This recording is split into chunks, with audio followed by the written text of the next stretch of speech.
नमस्कार विद्यार्थी मित्रांनो, मी दुष्यंत सुर्वे या यूट्यूब चॅनलवरती आपल्या सगळ्यांचं अगदी दिलचं स्वागत करतो. तुम्ही जर या चॅनलवरती नवीन असाल तर चॅनलला नक्की सबस्क्राईब करा.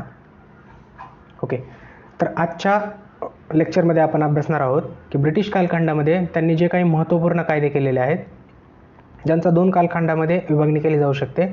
एक कंपनीचे राजवट, ज्यामध्ये 1773च्या रेग्युलेटिंग ॲक्टपासून ते 1853च्या कायद्यापर्यंतचा समावेश होतो. आणि दुसरा आहे की ब्रिटिश राजघराण्याचा कालखंड, ज्यामध्ये 1858च्या कायद्यापासून 1947च्या कायद्यापर्यंतचा समावेश होतो. ओके, तर बघा, भारतात ब्रिटिश इसवी सन 1600मध्ये ब्रिटिश ईस्ट इंडिया कंपनीच्या माध्यमातून व्यापारी म्हणून आले. राणी एलिझाबेथ प्रथमने दिलेल्या सनदेनुसार कंपनीकडे भारतात व्यापार करण्याचे एकाधिकार होते. बघा, एकाधिकार म्हणजे काय, तर यांच्या व्यतिरिक्त कोणताही ब्रिटिश नागरिक अथवा ब्रिटिश संस्था भारतामध्ये व्यापार करू शकत नव्हती. कंपनी 1765पर्यंत केवळ व्यापारी कामकाज करत होती. मात्र 1765मध्ये बंगाल, बिहार व ओरिसा यांचे दिवाणी अधिकार कंपनीला मिळाले. तर याला एक ऐतिहासिक पार्श्वभूमी आहे मित्रांनो. बघा, 1764मध्ये जे काही बक्सारची लढाई झाली, तर या बक्सारच्या लढाईत विजयी झाल्यानंतर कंपनीला शाह आलम या मुघल सम्राटाने हे दिवाणी अधिकार दिलेले आहेत. ओके, पुढे बघा. आणि 1857च्या उठावामुळे 1858मध्ये ब्रिटिश राजघराण्याने भारतातील शासनाची थेट जबाबदारी स्वीकारली, जी की भारत स्वतंत्र होईपर्यंत म्हणजे 15 ऑगस्ट 1947पर्यंत चालू होती. पुढे बघूया. बघा, आत्ता बघितल्याप्रमाणे आपण की भारतीय राज्यघटनेच्या आणि राज्यव्यवस्थेच्या विविध वैशिष्ट्यांचे मूळ हे ब्रिटिश राजवटीत आहे. बघा, तर आजचा जो आपण टॉपिक अभ्यासणार आहोत तो राज्यघटनेच्या दृष्टीनेही तितकाच महत्त्वाचा आहे आणि इतिहासाच्या दृष्टीनेही तितकाच महत्त्वाचा आहे. त्यामुळे हा टॉपिक दोन्ही विषयामध्ये ओव्हरलॅप होतो. तर बघा, विविध वैशिष्ट्यांच्या मूळ ब्रिटिश राजवटीत आहे. यांचं 2 कालखंडामध्ये विभागणी केली जाऊ शकते. मागं बघितल्याप्रमाणे कंपनीचा शासन कालखंड 1773 ते 1858 आणि राजघराण्याची राजवट 1858 ते 1947. तर या ठिकाणी 1773च्या कायद्यापासून 1853च्या कायद्यापर्यंतचा समावेश होतो. तर आजच्या लेक्चरमध्ये आपण या पहिल्या कालखंडाविषयी अभ्यास करणार आहोत. आणि याचा अभ्यास करताना जो काही कायदा आहे तो कायदा झाला की लगेचच आयोगाने यावरती जे काही प्रश्न विचारलेले आहेत त्यांचा देखील अभ्यास करणार आहोत. तर बघा, पहिल्या कायद्यापासून सुरुवात करूयात. रेग्युलेटिंग ॲक्ट 1773, याला मराठीमध्ये नियामक कायदा असं देखील म्हटलं जातं. ओके, तर या कायद्याचं आपल्या राज्यघटनात्मक दृष्ट्या काय महत्त्व आहे ते बघा. भारतातील ब्रिटिश ईस्ट इंडिया कंपनीच्या कामकाजाचे नियंत्रण आणि नियमन करण्यासाठी ब्रिटिश सरकारने उचललेले हे पहिले पाऊल होते. ओके,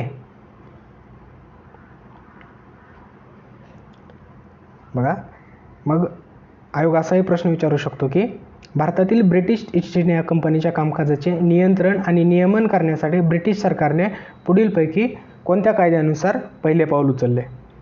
तर मग त्यामध्ये तुम्हाला वेगवेगळे पर्याय येतील. तर 1773चा कायदा हा पर्याय निवडायचा. पुढे बघा, सदर कायद्याद्वारे प्रथमच कंपनीच्या राजकीय आणि प्रशासकीय कार्यांना मान्यता देण्यात आली. ओके, तर असाही प्रश्न विचारला जाऊ शकतो की पुढीलपैकी कोणत्या कायद्याद्वारे कंपनीच्या राजकीय व प्रशासकीय कार्यांना मान्यता देण्यात आली. तर 1773चा कायदा. पुढे बघा, सदर कायद्याने भारतातील केंद्रीय प्रशासनाचा पाया घातला.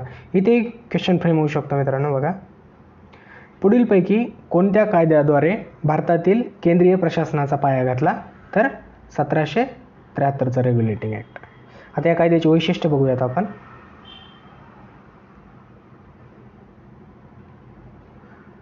बघा, 1773च्या कायद्यानुसार बंगालचा जो गव्हर्नर होता हा बंगालचा गव्हर्नर जनरल बनला. हा महत्त्वाचा पॉईंट आहे. 1773च्या कायद्यानुसार बंगालचा गव्हर्नर हा बंगालचा गव्हर्नर जनरल बनला आणि त्याच्या मदतीसाठी 4 सदस्यांचे कार्यकारी मंडळ बनविण्यात आले आणि पहिले गव्हर्नर जनरल कोण ठरले तर वॉरन हेस्टिंग्ज. बघा, असा प्रश्न या ठिकाणी फ्रेम होऊ शकतो की पुढीलपैकी कोणत्या कायद्यानुसार बंगालचा गव्हर्नर हा बंगालचा गव्हर्नर जनरल बनला, तर 1773च्या कायद्यानुसार. आणि असाही प्रश्न विचारला जाऊ शकतो की पुढीलपैकी कोण बंगालचा पहिला गव्हर्नर जनरल होता, तर वॉरन हेस्टिंग्ज. पुढे बघा, या कायद्यानुसार मुंबई व मद्रासचे गव्हर्नर बंगालच्या गव्हर्नर जनरलच्या अधीन बनले. यापूर्वी हे तिघेही आपापल्या कार्यक्षेत्रात स्वतंत्र होते. बघा आता 1773च्या कायद्याच्या पूर्वी मद्रास, मुंबई आणि बंगालचे गव्हर्नर हे आपापल्या कार्यक्षेत्रात हे स्वतंत्र होते. मात्र 1773चा रेग्युलेटिंग ॲक्ट आला आणि मुंबई व मद्रासचे गव्हर्नर हे बंगालच्या गव्हर्नर जनरलला दुय्यम बनले. ओके, हा महत्त्वाचा पॉईंट आहे. मग या ठिकाणी कसा प्रश्न फ्रेम होऊ शकतो, तर बघा, पुढीलपैकी कोणत्या कायद्यानुसार मुंबई व मद्रासचे गव्हर्नर हे बंगालच्या गव्हर्नर जनरलला दुय्यम बनले, तर 1773चा रेग्युलेटिंग ॲक्ट. ओके, पुढे बघा, या कायद्यानुसार कोलकाता येथे 1774मध्ये सर्वोच्च न्यायालय स्थापन करण्याची तरतूद केली, ज्यामध्ये मुख्य न्यायमूर्ती व अन्य 3 सदस्य होते.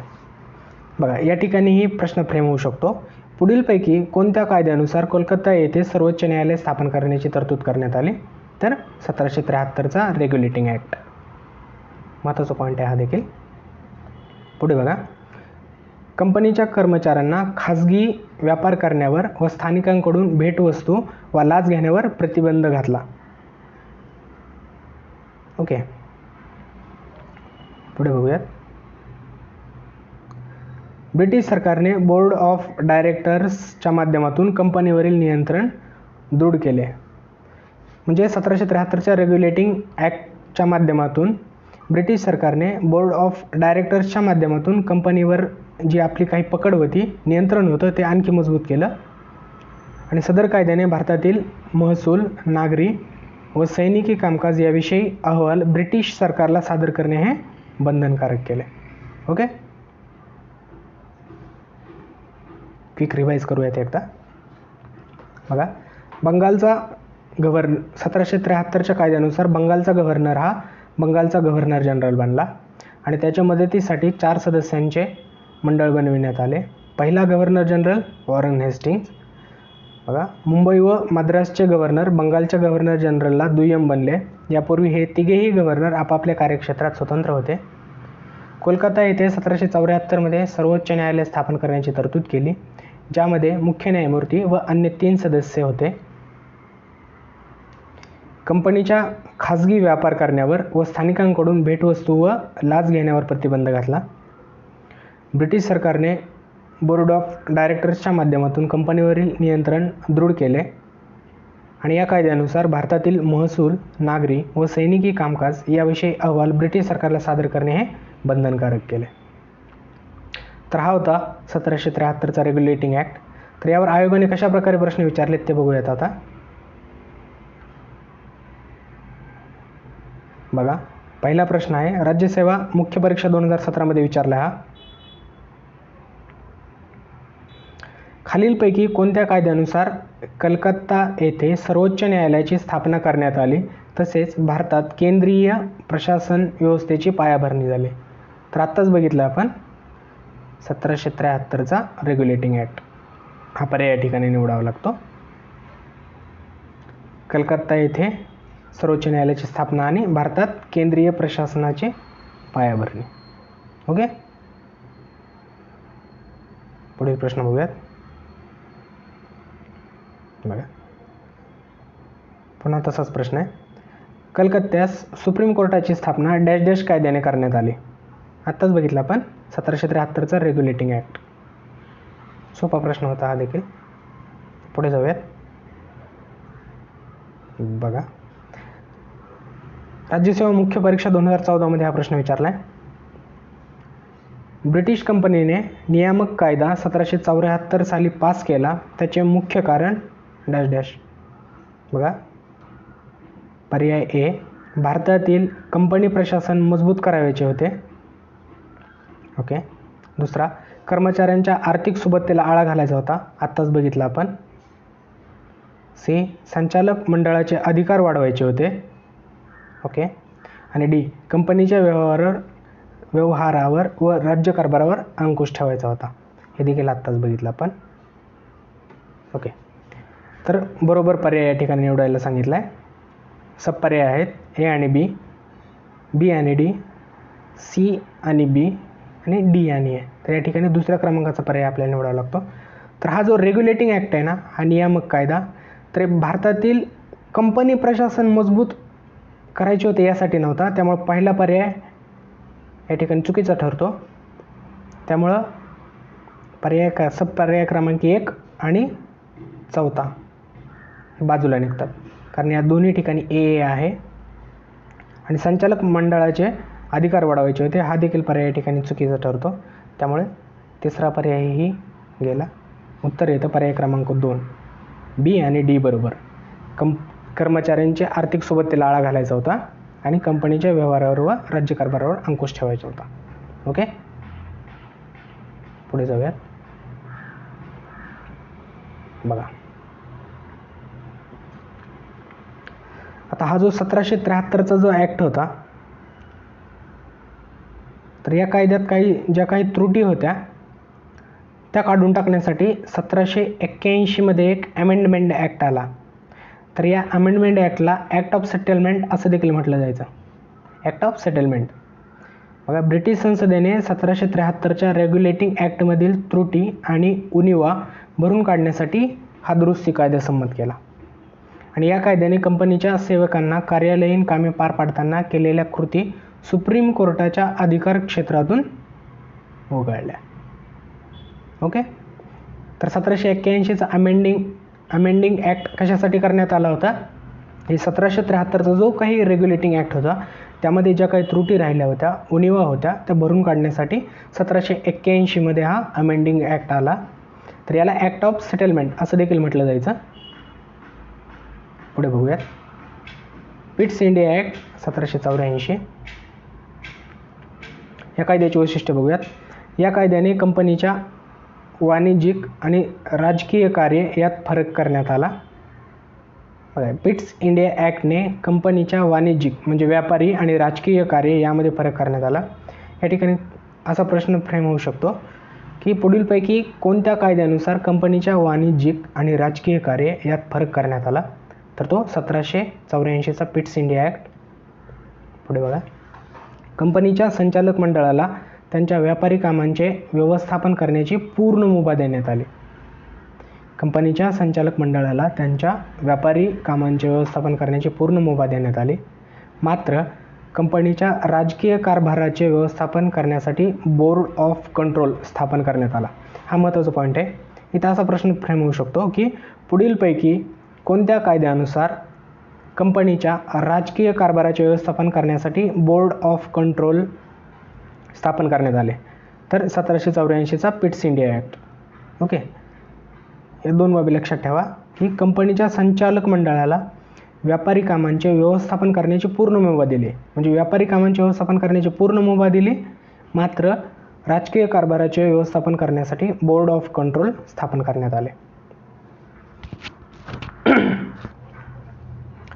या कायद्याने एक प्रकारे दुहेरी शासन व्यवस्था निर्माण केली. बघा, असाही प्रश्न या ठिकाणी फ्रेम होऊ शकतो की पुढीलपैकी कोणत्या कायद्यानुसार दुहेरी प्रशासन व्यवस्था निर्माण केली? तर 1784चा पिट्स इंडिया ॲक्ट. पुढे बघूयात. भारतातील ब्रिटिशांच्या आधिपत्याखालील नागरी व लष्करी शासनविषयक त्याचप्रमाणे महसूल विषयक सर्व कामकाजाचे पर्यवेक्षण व निर्देशन करण्याचे अधिकार बोर्ड ऑफ कंट्रोलला देण्यात आले. ओके. म्हणजे भारतातील ब्रिटिशांच्या आधिपत्याखाली जे काही नागरी आणि लष्करी शासनविषयक त्याचप्रमाणे महसूल विषयक जे काही कामकाजाचं पर्यवेक्षण आणि निर्देशन करायचं होतं त्याचे अधिकार बोर्ड ऑफ कंट्रोलला देण्यात आले. आणि आता महत्त्वाचं बघा, या पुढील दोन कारणांसाठी हा कायदा महत्त्वाचा ठरतो. एक, या कायद्यानुसार पहिल्यांदाच भारतातील कंपनीच्या क्षेत्राला ब्रिटिशांच्या ताब्यातील क्षेत्र असे संबोधले. हा महत्त्वाचा पॉईंट आहे. या ठिकाणी असाही प्रश्न फ्रेम होऊ शकतो की पुढीलपैकी कोणत्या कायद्यानुसार भारतातील कंपनीच्या क्षेत्राला ब्रिटिशांच्या ताब्यातील क्षेत्र असे संबोधले? तर 1784चा पिट्स इंडिया ॲक्ट. आणि दुसरा आहे भारतातील कंपनीच्या व्यवहारावर आणि प्रशासनावर ब्रिटिश सरकारचे सर्वोच्च नियंत्रण प्रस्थापित करणे. तर या 2 कारणांसाठी हा कायदा महत्त्वाचा ठरतो. ओके, बघा क्विक रिवाईज करूयात एकदा. अमेंडिंग ॲक्ट 1781 याला ॲक्ट ऑफ सेटलमेंट असंही म्हटलं जातं. ब्रिटिश संसदेने 1773च्या रेग्युलेटिंग ॲक्टमधील त्रुटी आणि उणिवा भरून काढण्यासाठी हा दुरुस्ती कायदा संमत केला. या कायद्याने कंपनीच्या सेवकांना कार्यालयीन कामे पार पाडताना केलेल्या कृती सुप्रीम कोर्टाच्या अधिकार क्षेत्रातून वगळल्या.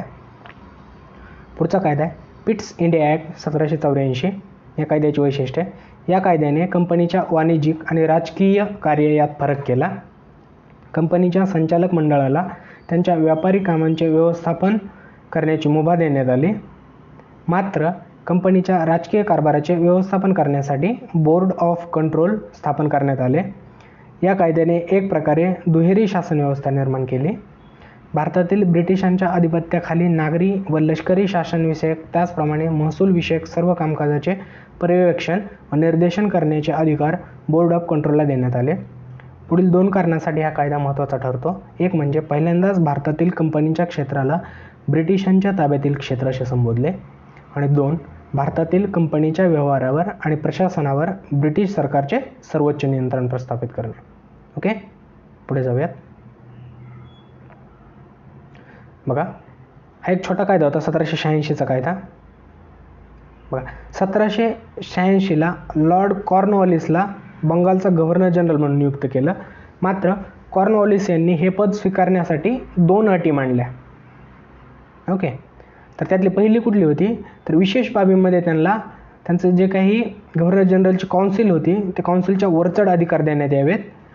आणि दुसरा म्हणजे त्याला सेनापती व कमांडर इन चीफचे पदही देण्यात यावे. ओके, तर बघा 1786ला लॉर्ड कॉर्नवॉलिसला बंगालचा गव्हर्नर जनरल नियुक्त केले. त्याने हे पद स्वीकारण्यासाठी 2 अटी मांडल्या. पहिली होती विशेष बाबींमध्ये त्याच्या काउन्सिलच्या वरचढ अधिकार देण्यात यावेत.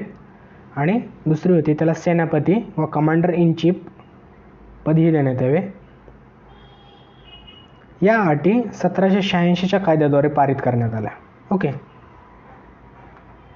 थोडक्यात असं म्हणता येईल की या कायद्याद्वारे गव्हर्नर जनरलची स्थिती अधिक अधिकार संपन्न बनविण्यात आली.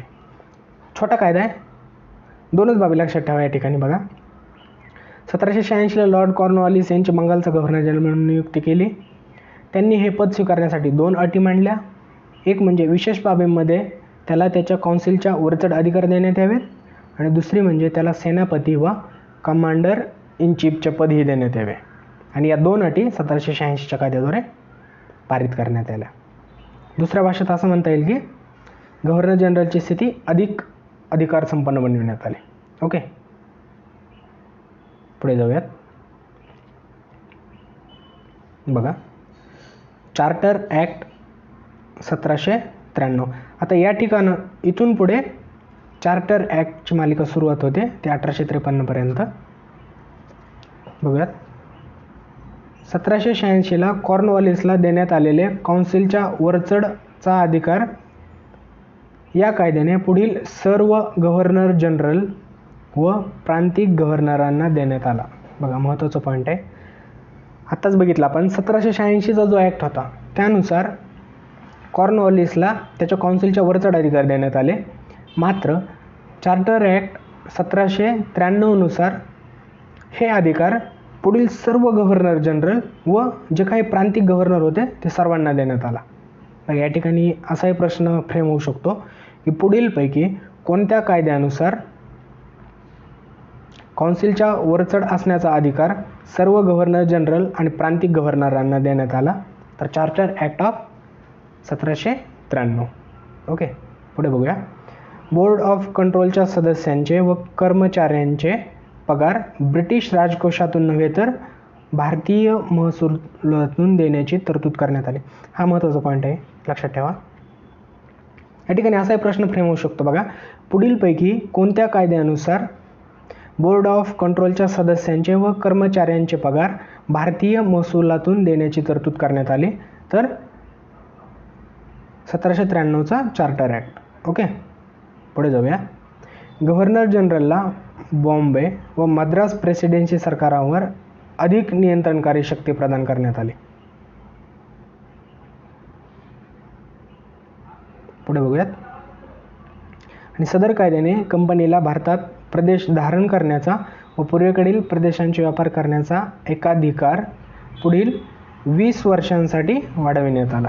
ओके, म्हणजे 1793 ते तिथून पुढे 20 वर्षांसाठी.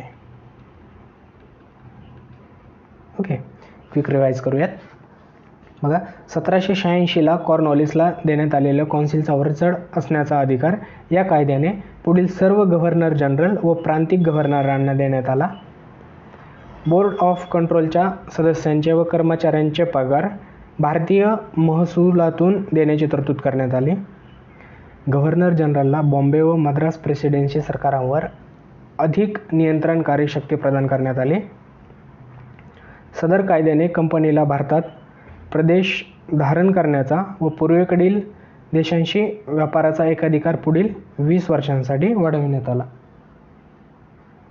ओके, पुढे बघूयात. बघा, 1813चा चार्टर ॲक्ट. आत्ता आपण बघितला तो 1793चा चार्टर ॲक्ट. त्या ठिकाणी काय म्हटलं होतं शेवटी की 20 वर्षांसाठी एकाधिकार वाढविण्यात आले. ओके, मग बघा 1793 नंतर एक्झॅक्ट 20 वर्षांनी 1813चा चार्टर ॲक्ट करण्यात आला. तर याची काय वैशिष्ट्य बघा. कंपनीला भारतातील प्रदेश धारण करण्याचा व महसूल मिळवण्याचा अधिकार पुढील 20 वर्षांसाठी कायम करण्यात आला.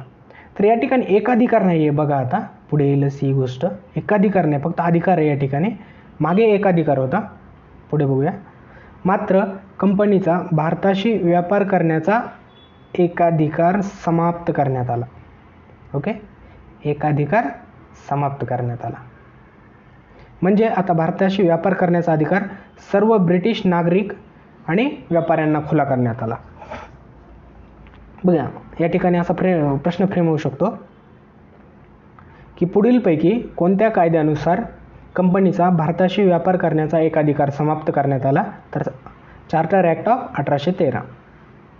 पुढे बघूया. मात्र कंपनीचा चीनशी व्यापार आणि चहाशी व्यापाराचा एकाधिकार शाबूत ठेवण्यात आला. ओके, हा महत्त्वाचा प्रश्न आहे. बघा, या कायद्यानुसार जरी कंपनीचा भारताशी व्यापार करण्याचा एकाधिकार समाप्त करण्यात आला असला तरी कंपनीचा चीनशी व्यापार आणि चहाच्या व्यापाराचा अधिकार आणखीही साबूत होता.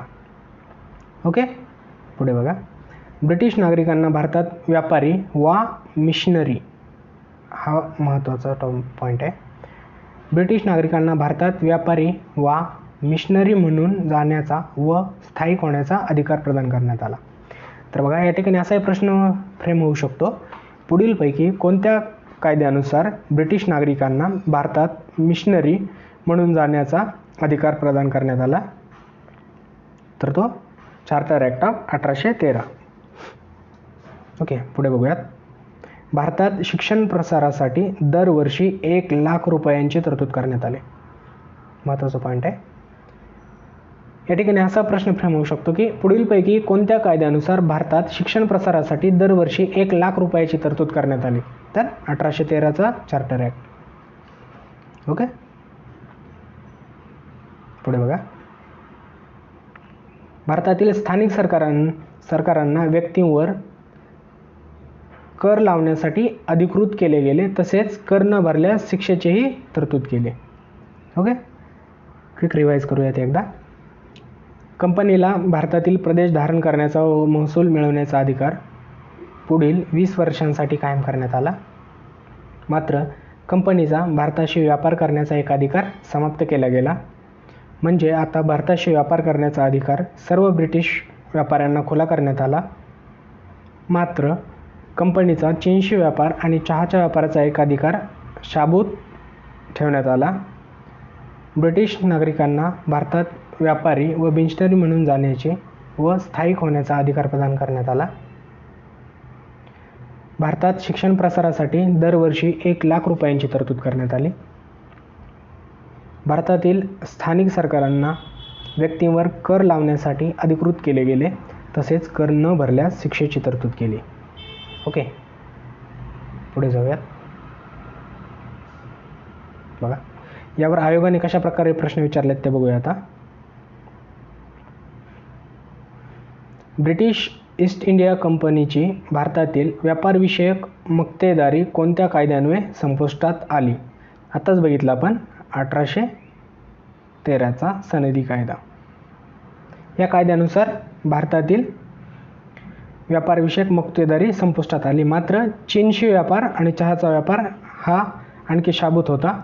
तो पुढील कुठल्या कायद्यानुसार समाप्त करण्यात आला ते पुढे बघूया आपण. या ठिकाणी उत्तर येत आहे 1813चा सनदी कायदा. पुढे जाऊयात. बघा, सुरुवातीला त्यांच्या भारतात येण्यावर पुष्कळ निर्बंध घातलेले होते, परंतु ते सर्व 1813च्या चार्टर कायद्याने काढून टाकण्यात आले. इथून पुढे ते मोठ्या संख्येने भारतात येऊ लागले व समाजाचा भाग बनून गेले. ते लोक कोण होते? राज्यसेवा मुख्य परीक्षा 2016. तर आत्ताच बघितलं आपण त्या इंग्लिश ख्रिश्चन मिशनरी. तिसऱ्या क्रमांकाचा पर्याय या ठिकाणी निवडावा लागतो. पुढे जाऊयात. पुढे बघा, 1833चा चार्टर ॲक्ट. बघा, ब्रिटिश भारतातील केंद्रीकरणाच्या दृष्टीने हा अंतिम टप्पा ठरतो. ओके, ब्रिटिश भारतातील केंद्रीकरणाच्या दृष्टीने अंतिम टप्पा ठरतो हा चार्टर ॲक्ट ऑफ 1833. कंपनीचा भारतातील प्रदेश धारण करण्याचा अधिकार पुढील 20 वर्षांसाठी कायम करण्यात आला. मात्र कंपनीचा चहाचा आणि चीनशी व्यापार करण्याचा अधिकार संपुष्टात आणण्यात आला. बघा, हा पॉईंट लक्षात ठेवा. 1813च्या कायद्यानुसार एकाधिकार नष्ट करण्यात आला होता, मात्र चहाचा आणि चीनशी व्यापाराचा एकाधिकार शाबूत ठेवला होता. मात्र 1833च्या कायद्यानुसार कंपनीचा चहाचा व्यापार आणि चीनशी व्यापार करण्याचा अधिकारही संपुष्टात आणण्यात आला. पुढे बघा, सदर कायद्यान्वये बंगालचा गव्हर्नर जनरल भारताचा गव्हर्नर जनरल बनला. हा पॉईंटही महत्त्वाचा आहे. त्याला सर्व नागरी व सैनिकी अधिकार प्रदान करण्यात आले. बघा, या ठिकाणी असा प्रश्न फ्रेम होऊ शकतो की पुढीलपैकी कोणत्या कायद्यानुसार बंगालचा गव्हर्नर जनरल भारताचा गव्हर्नर जनरल बनला? तर चार्टर ॲक्ट ऑफ 1833. पुढे बघा, लॉर्ड विल्यम बेंटिंग हा भारताचा पहिला गव्हर्नर जनरल ठरला. या ठिकाणी असा प्रश्न फ्रेम होऊ शकतो, पुढीलपैकी कोणत्या कायद्यानुसार भारताचा पहिला गव्हर्नर जनरल कोण? तर लॉर्ड विल्यम बेंटिंग. ओके, पुढे जाऊया. भारतातील ब्रिटिशांच्या नियंत्रणाखाली असलेल्या संपूर्ण क्षेत्रासाठी अधिकार असलेले भारत सरकार पहिल्यांदा या कायद्यान्वये स्थापन झाले. काय? भारतातील ब्रिटिशांच्या नियंत्रणाखाली असलेल्या संपूर्ण क्षेत्रासाठी अधिकार असलेले भारत सरकार पहिल्यांदा या कायद्यान्वये स्थापन करण्यात आले. मुंबई आणि मद्रासच्या गव्हर्नरचे कायदे करण्याचे अधिकार वगळण्यात आले आणि पूर्ण ब्रिटिश भारतासाठी कायदे करण्याचा अधिकार केवळ भारताच्या गव्हर्नर जनरलला देण्यात आला. हा पॉईंटही महत्त्वाचा आहे. या ठिकाणी असा प्रश्न फ्रेम होऊ शकतो की पुढीलपैकी कोणत्या कायद्यानुसार मुंबई आणि मद्रासच्या गव्हर्नरचे कायदे करण्याचे अधिकार वगळण्यात आले? तर 1833चा चार्टर ॲक्ट. आणि याच कायद्यानुसार पूर्ण भारतासाठी कायदे करण्याचा अधिकार कोणाला देण्यात आला? तर भारताच्या गव्हर्नर जनरलला. ओके, पुढे बघा, सदर कायद्यानुसार केलेल्या कायद्यांना कायदे म्हणण्यात आले. तर पूर्वीच्या कायद्यानुसार बनवण्यात आलेल्या कायद्यांना नियम म्हणण्यात आले. ओके, आता बघा, सदर कायद्यान्वये ईस्ट इंडिया कंपनीचे व्यापारी संस्था म्हणून असलेले अस्तित्व संपुष्टात आले. ओके, महत्त्वाचा पॉईंट आहे. इथे असाही प्रश्न फ्रेम होऊ शकतो की पुढीलपैकी कोणत्या कायद्यानुसार ईस्ट इंडिया कंपनीचे व्यापारी संस्था म्हणून असलेले अस्तित्व संपुष्टात आले? तर चार्टर ॲक्ट ऑफ 1833. ती आता केवळ प्रशासकीय संस्था बनली.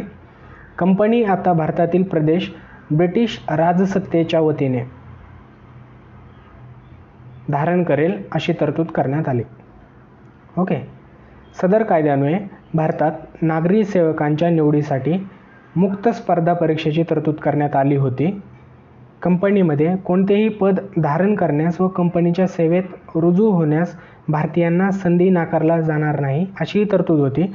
मात्र संचालक मंडळाच्या विरोधानंतर ही तरतूद रद्द करण्यात आली. ओके. महत्त्वाचा पॉईंट आहे की या कायद्यानुसार भारतात नागरी सेवकांच्या निवडीसाठी एक मुक्त स्पर्धा परीक्षेची तरतूद करण्यात आली होती. मात्र संचालक मंडळाच्या विरोधानंतर ही तरतूद काढून टाकण्यात आली. ओके. रिवाइज करूयात एकदा बघा. ब्रिटिश भारतातील केंद्रीकरणाच्या दृष्टीने हा अंतिम टप्पा ठरतो. कंपनीचा भारतातील प्रदेश धारण करण्याचा अधिकार पुढील 20 वर्षांसाठी कायम करण्यात आला. मात्र कंपनीचा चहाचा आणि चीनशी व्यापार करण्याचा अधिकार संपुष्टात आणण्यात आला. या कायद्याने बंगालचा गव्हर्नर जनरल भारताचा गव्हर्नर जनरल बनला आणि त्याला सर्व नागरी व सैनिकी अधिकार प्रदान करण्यात आले. लॉर्ड विल्यम बेंटिंक हा भारताचा पहिला गव्हर्नर जनरल ठरला. भारतातील ब्रिटिशांच्या नियंत्रणाखाली असलेल्या संपूर्ण क्षेत्रासाठी अधिकार असलेले भारत सरकार पहिल्यांदा या कायद्यान्वये स्थापन झाले. मुंबई आणि मद्रास या गव्हर्नरचे कायदे करण्याचे अधिकार वगळण्यात आले आणि पूर्ण ब्रिटिश भारतासाठी कायदे करण्याचा अधिकार केवळ भारताच्या गव्हर्नर जनरलला देण्यात आला.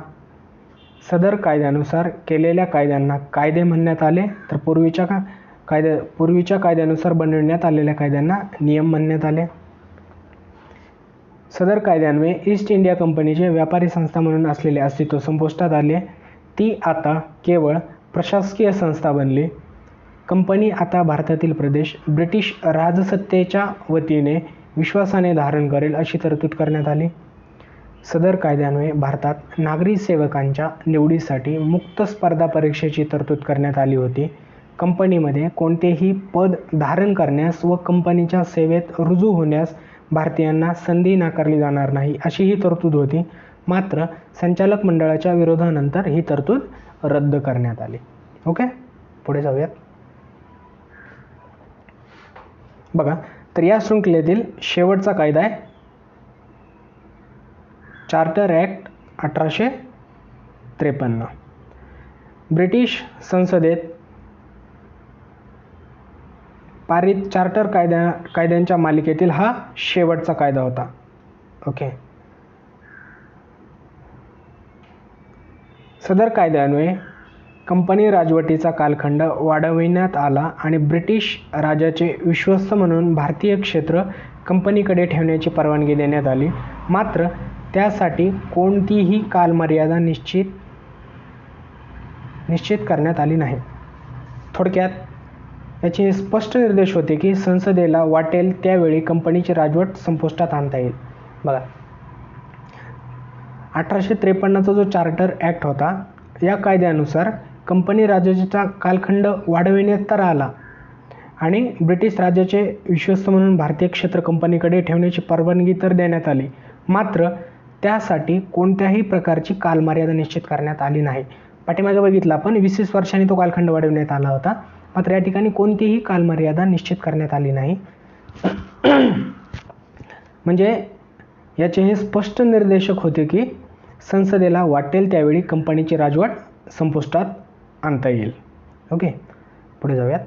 सदर कायद्यान्वये भारतातील नागरी सेवांमध्ये निवड व भरतीसाठी खुल्या स्पर्धेची व्यवस्था करण्यात आली.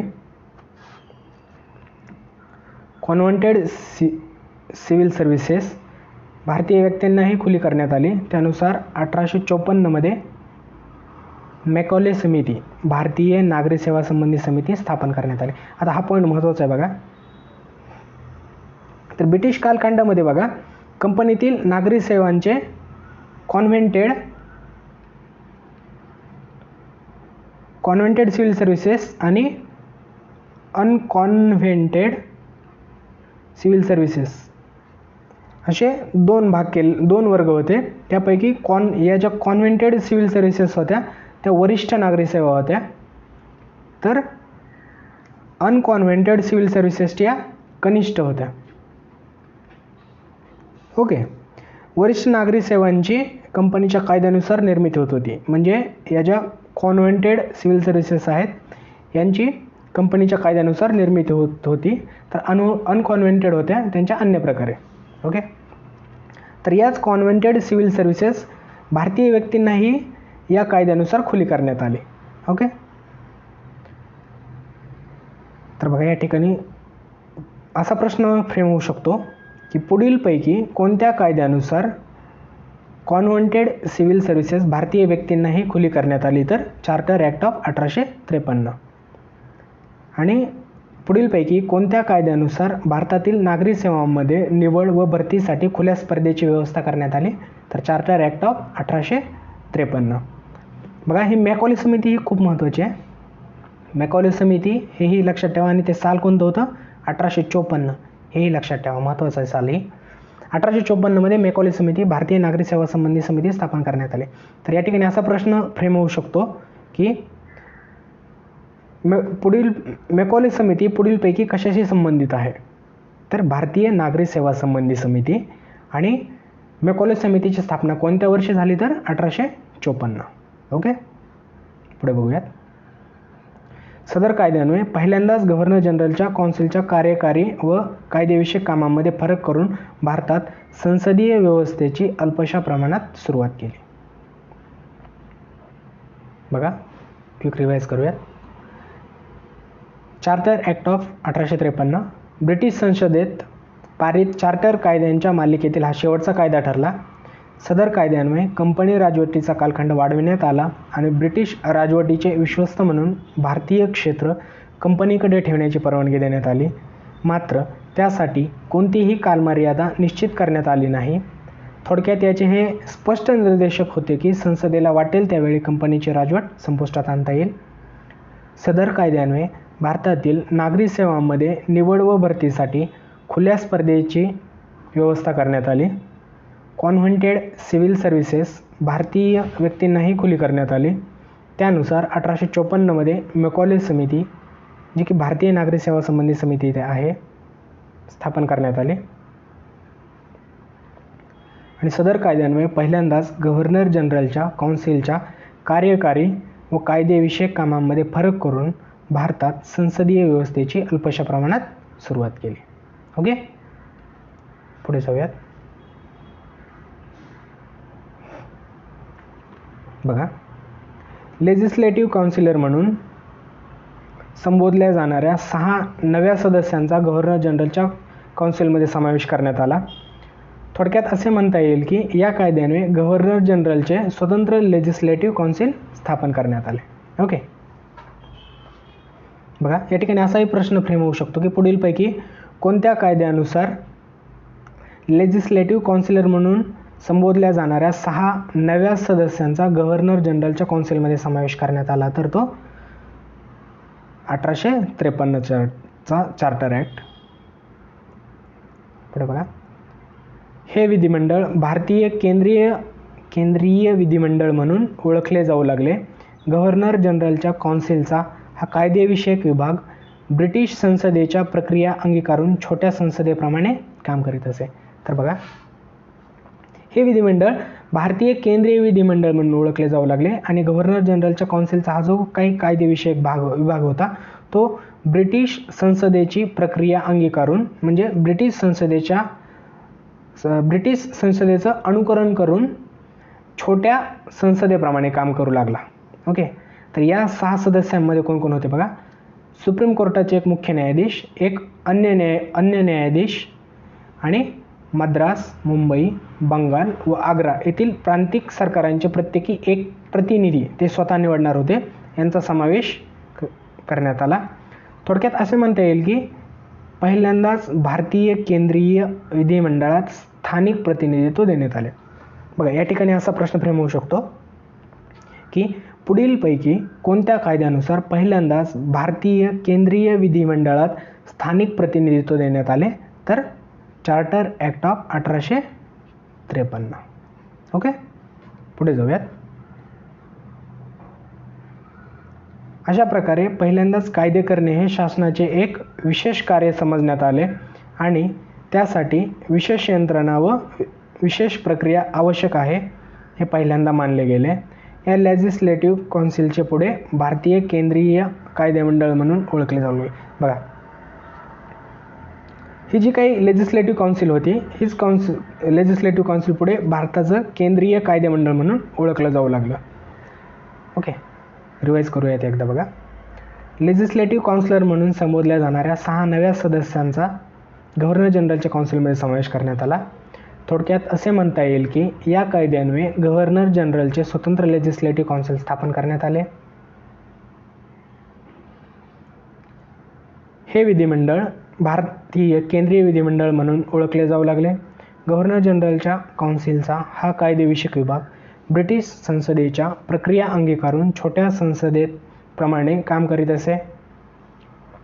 या 6 सदस्यांमध्ये सुप्रीम कोर्टाचे मुख्य न्यायाधीश, एक अन्य न्यायाधीश आणि मद्रास, मुंबई, बंगाल आणि आग्रा येथील प्रांतिक सरकारांचे प्रत्येकी एक प्रतिनिधी यांचा समावेश असेल. थोडक्यात असे म्हणता येईल की पहिल्यांदाच भारतीय केंद्रीय विधिमंडळात स्थानिक प्रतिनिधित्व देण्यात आले. अशा प्रकारे पहिल्यांदाच कायदे करणे हे शासनाचे एक विशेष कार्य समजण्यात आले आणि त्यासाठी विशेष यंत्रणा व विशेष प्रक्रिया आवश्यक आहे हे पहिल्यांदा मानले गेले.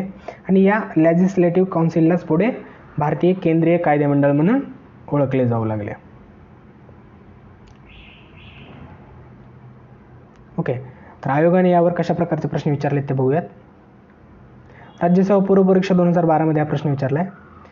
भारतीय प्रशासनामध्ये सनदी सेवकांच्या भरतीसाठी खुल्या स्पर्धेचे तत्व सर्वप्रथम कोणत्या कायद्यानुसार स्वीकारले? तर चार्टर ॲक्ट ऑफ 1853. तिसऱ्या क्रमांकाचा पर्याय या ठिकाणी निवडावा लागतो. ओके, तर अशा प्रकारे आज आपण कंपनीच्या राजवटीच्या कालखंडातील जे काही कायदे करण्यात आले होते ते 1773च्या कायद्यापासून 1853च्या कायद्यापर्यंतचा अभ्यास केला.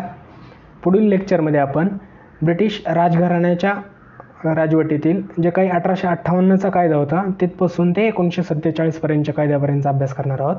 धन्यवाद.